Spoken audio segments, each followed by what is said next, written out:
आदरणीय श्रोतागण, आप सबको सादर नमस्ते। देखिए, आयुर्वेद के संदर्भ में आपकी शुभकामनाओं से, आपके आशीर्वाद से वो नई नई और विलक्षण जानकारियां आपके साथ साझा कर रहे हैं। तो ईश्वर का धन्यवाद है कि ऐसे गुण मिले कि किसी तथ्य को सूक्ष्म रूप से समझना और फिर उसका सत्य संदर्भ में व्यापक रूप में प्रयोग करना।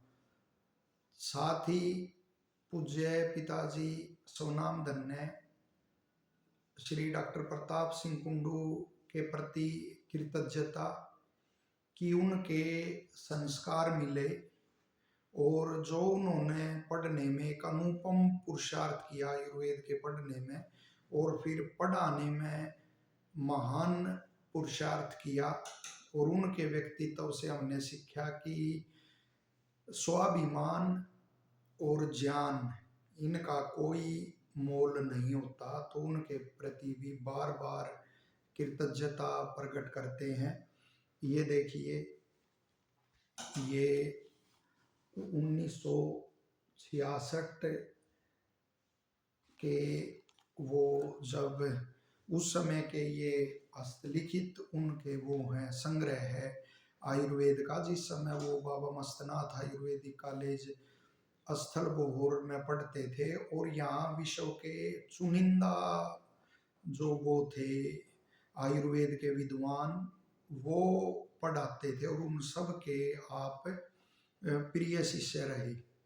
तो बचपन से ही ये उनके प्रति विशेष श्रद्धा है, उनके जीवन के संघर्ष को, उनकी सात्विकता को देखकर। और फिर ज्ञान के प्रति श्रद्धा रखिए, अपने कर्म को पूरे पुरुषार्थ से कीजिए, फिर ईश्वर रास्ता दिखाता है। तो कुछ मित्रों की और कुछ आर्य नेताओं की कृपा ऐसी रही कि हम इसमें आयुर्वेद के क्षेत्र में हम आए और उसमें अब बड़ा एक विशेष आत्मिक आनंद आ रहा है। आपकी शुभकामनाएं मिल रही हैं। व्हाट्सएप पे भी अनेक सज्जनों के वो संदेश आ रहे हैं, वो उत्साहवर्धन कर रहे हैं। साथ ही जो संतोष आयुर्वेदा प्रवेश नगर गोहाना रोड रोहतक पर, यहाँ हम प्रतिदिन 2:30 से दोपहर बाद 2:30 से और शाम 4 बजे तक वो देखते हैं आतुरों को। तो उसमें जैसे गठिया का कोई वो है, रोगी है, या गृदर्शी रंगड़ बाय का है, या घुटनों के की पीड़ा से, घुटनों की जो बादी होती है, बाय होता है, उसकी पीड़ा से ग्रसित है, संतप्त है, या और कोई त्वचा की एलर्जी से पीड़ित है, या दमा शुगर जैसे रोगों से पीड़ित है, या उदर के जो अल्सर आदि रोग होते हैं या और रोग हैं उदर के, उनसे पीड़ित है। तो उनको जब आराम होता है तो एक बड़ा आत्मिक संतोष फिर मिलता है। तो उसी कड़ी में ये एक और जानकारी आपके साथ साझा कर रहे हैं। जैसे गाय के दूध के उपकार के विषय में हम चर्चा कर रहे थे।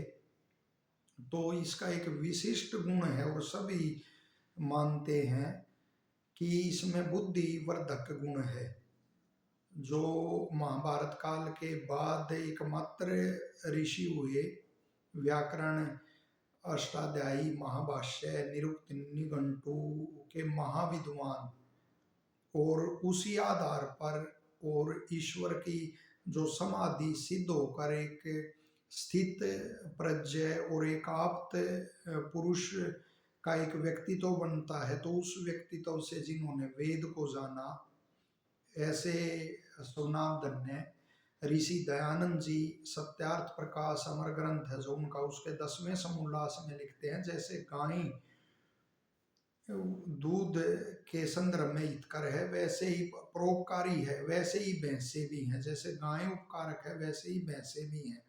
लेकिन क्योंकि गाय के दूध में बुद्धिवर्धक गुण अधिक होते हैं, इसलिए आर्यों ने मुख्य उपकारक गाय को माना है, ऐसा ऋषि दयानंद जी वहां लिखते हैं। तो ये गाय के दूध में तो बुद्धिवर्धक गुण होते ही हैं। और इसके साथ ही देखिए, प्राकृतिक रूप से भी प्राणियों के गुणों की पहचान होती है। जैसे आर्य विद्वानों ने कितना अच्छा एक चिंतन दिया कि भाई जो मांसाहारी होते हैं वो जीवा से चप चप करके पानी पीते हैं, जबकि जो शाकाहारी होते हैं वो ऐसे चूस कर उसको पानी पीते हैं मुख से, ओष्ठों से। और साथ ही जो वो होते हैं मांसाहारी, उनके दांत और नाखून नुकीले होते हैं, जबकि शाकाहारियों के चपटे होते हैं। ऐसे और भी भेद होते हैं।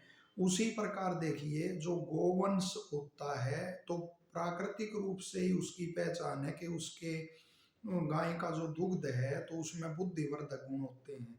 कभी भी देखना आप, जब गाय को दूहने का समय हो तो उसका बछड़ा या जो बछड़ी है, आप उसको छोड़ोगे तो वह अनेक गायों में भी, चाहे धुंधला है उस समय, तो वह अपनी माँ को पहचान लेता है और उसी के पास जाता है दूध पीने के लिए।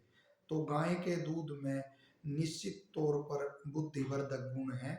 और हम नहीं कह रहे, ये आयुर्वेद के ऋषि कह रहे हैं भैंस के दूध के बारे में कि वन ही नाशनम, की है जो वो होती है भोजन पचाने की अग्नि होती है, तो उसको नष्ट करने वाला होता है। और निद्रा करम, नींद लाने वाला होता है। तो अनिद्रा रोग है जिसको, या वो बहुत बड़ी हुई है अग्नि, वो भस्मक आदि रोग है, तो वो भैंस के दूध का भी प्रयोग कर सकते हैं, या और कोई विशेष अवस्था आदि में प्रयोग कर सकते हैं। लेकिन सामान्य रूप से जो है वो गाय का दूध ही हितकर है। और अब प्रश्न यह भी उठता कि भैंस का दूध पीने वाले भी तो बड़े बड़े परीक्षाएं और वो पास करते हैं निश्चित रूप से, और पीते हैं, कोई बात नहीं, और वो कर भी रहे हैं, बहुत ही अच्छी बात है। लेकिन साथ ही जैसे कहा है कि वो उससे जो द्रव्य का गुण है तो वो नहीं बदल जाता, वो तो गुण है ही। और विद्या के लिए उसका प्रकाश भी करना चाहिए। जिस तरह से ईश्वर का उपासक है, पुरुषार्थ जो करता है, तो ईश्वर ने तो ऐसी दया की है, पुरुषार्थ करो किसी क्षेत्र में, आप ईश्वर की उपासना नहीं करते तब भी आपको सफलता मिलती है। लेकिन उसकी उपासना का फल यह है कि वह महाकठिन कार्य भी सुगमता से हो जाता है, और उसका लाभ भी, जो उसका लाभ होना चाहिए वो भी मिलता है फिर।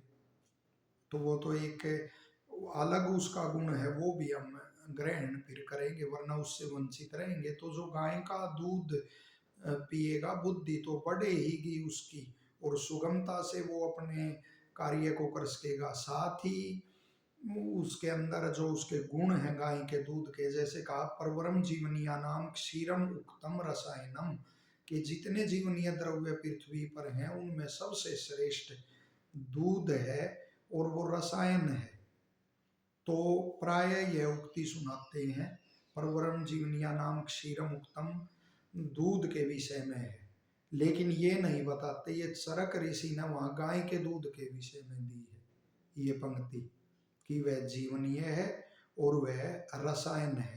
तो जो उसका सेवन करेगा निश्चित रूप से वो भी गुण उसके अंदर, स्वास्थ्य का गुण उसके अंदर वो आएगा।